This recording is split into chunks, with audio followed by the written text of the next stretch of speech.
বর্বরচিত হামলা হয়েছে।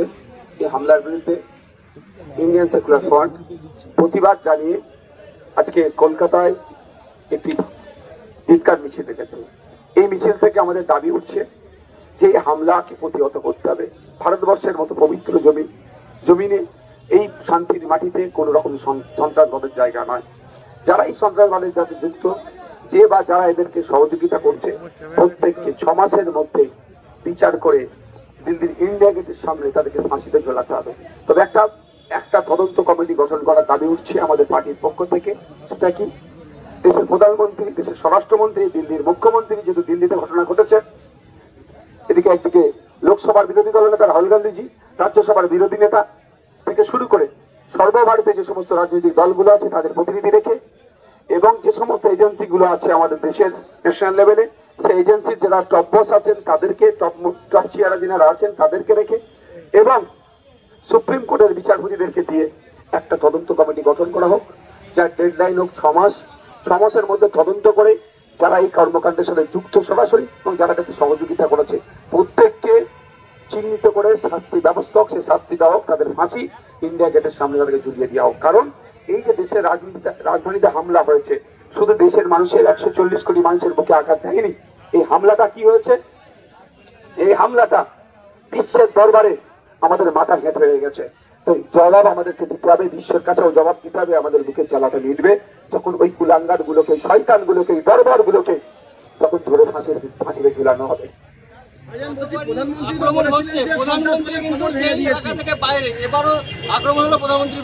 আমাদের সত্যি আমরা লজ্জিত, আমরা 140 কোটি মানুষ দেশে লজ্জিত যে আমরা এমন একটা প্রধানমন্ত্রীকে পেয়েছি যার একদিকে আমার ভাই, আমার বোন, আমার পরিবারের লাশ নিয়ে আমরা কান্না করছি, অন্যদিকে দেশের প্রধানমন্ত্রী নেপালে চলে যাচ্ছে, গিয়ে জন্মদিন উদযাপন করছে।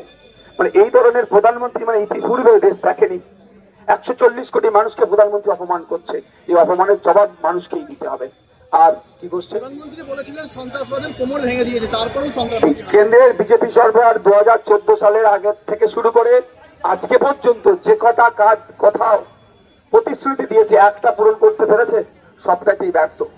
বলেছিল নোটবন্দির জন্য, নোটবন্দির ফলে যারা সন্ত্রাসী কার্যকলাপের সাথে যুক্ত তাদের কোমর ভাঙিয়ে দেবো। কি হলো? পুলওয়ামাতে অ্যাটাক হয়েছে। তারপরে কি হচ্ছে? একাধিক উড়িতে অ্যাটাক হয়েছে, বিভিন্ন জায়গাতে, বিভিন্ন ক্ষেত্রে, আপনার তালগাঁওতে হয়েছে, আপনার দিল্লিতে হয়েছে। এই ধরনের ঘটনা বেড়েই চলেছে। তো এই সন্ত্রাসীদের কোমর ভাঙবে এই কথা শুনে, সন্ত্রাসবাদ মুক্ত এই কথা শুনে 700-র উপরে নাগরিক কিন্তু আমরা দেশের তাদের জীবন চলে গিয়েছিল শুধু এই টাকা চেঞ্জ করার জন্য। আজকে ব্যর্থ প্রধানমন্ত্রী, ব্যর্থতার দায় তাকে নিতে হবে, পালিয়ে বেড়ালে হবে না। এই তদন্ত করতে হবে, তদন্ত করে সত্য উন্মোচন করতে হবে। 1 বছরে 2টো সন্ত্রাসবাদী হামলার শিকার হলো ভারত, তাহলে কি নিরাপত্তাহীনতায় ভুগছেন? প্রশ্ন তো থাকছে। যাদের দায়িত্ব দেওয়া আছে, মোটা অঙ্কের মাইনে দিয়ে তাদেরকে রাখা হচ্ছে, জনগণের ট্যাক্সের টাকা নিয়ে যাদেরকে দেওয়া হচ্ছে, তারা কি করছে? প্রশ্ন থাকছে। সেন্ট্রাল আইবি থেকে শুরু করে, র থেকে শুরু করে, বিভিন্ন যে এজেন্সি আছে, এনআইএ থেকে শুরু করে, তাদের কার্যকলাপ নিয়ে প্রশ্ন উঠে যাবে। আমি সেগুলোকে প্রশ্ন তুলবো না। আমি চাই এই জঙ্গি কার্যকলাপ বন্ধ হোক। আর কারা কোন করছে? এই সন্ত্রাসবাদী